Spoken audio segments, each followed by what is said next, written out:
Hello guys, magandang araw sa ating lahat.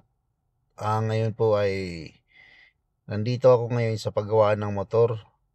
Kasi guys, papagawa ko yung crossover ko, yung service ko. Kasi nga, nung chinesoil ko guys, di ko alam kung nahigpitan ko ng maigi yung kanyang drain plug. Yung drain plug niya kasi guys, nagkaroon ng leak sa gilid ng tornilyuhan. Kaya kailangan ko siyang ipamasin shop. Kasi kung hindi ko siya ipamasin shop guys, mauubos yung langis ko katutulo. Kasi gawa nung gilid ng tornilyo ng drain plug niya nagkaroon ng biak. So kailangan hinangin Aray siya. ko! So ngayon may nalaman ako na sa Marikina San Mateo ang magaling gumawa. Kaya dito ko siya dinala kay Junjun Grasa kasi ito yung pinakasikat na paggawaan na kompleto sila ang gamit. Tsaka magaling daw sila guys talagang magbaklas ng makina. So totoo naman talaga guys, ayan, dandahanan lang binaklas yan. So after nito guys, pagkagawa nila, pagbaklas nitong isang mekaniko na to, dadalhin ito sa kabilang shop. Kasi ito yung old na shop nila, pero malapit lang yung kanilang bagong shop. Pagkabaklas nila nito, dadalhin nila doon sa kabilang shop, sa bago. Kasi nandun yung kanilang mga gamit. Doon imamashop siya. Kasi kailangan siyang baklasin guys, kasi dadalhin yung buong makina niya doon. So kailangan ma-open tong kabilang side para malinisan. Kasi andito yung kanyang drain plug sa part na tong binabaklas niya na magneto.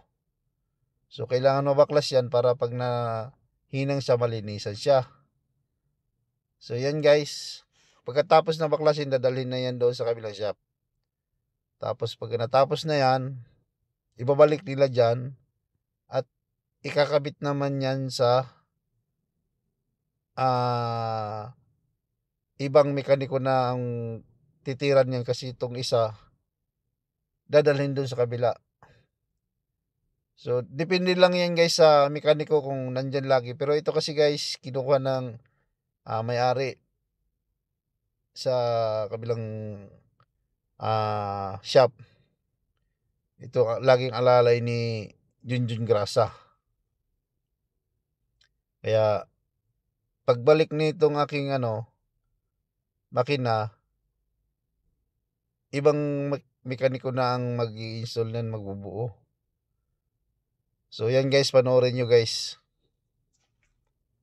Yan, habang binabaklas yan guys, dandahan nila binabaklas yan, ingat na ingat sila guys. Tsaka malinis sila gumawa. Meron silang talagang mga lagayin sa mga tools, hindi yung saan-saan lang nilalapag. So yan guys, kinakabit na. So di na nakita yung pagbaklas ng buo ng makina. Kasi nga nabisi ako, na biglang umalis kasi ako. So yan, kinakabit na ng kasama niya. Patapos na siya guys. Kaya guys, kung gusto niyo magpagawa guys, dito lang kay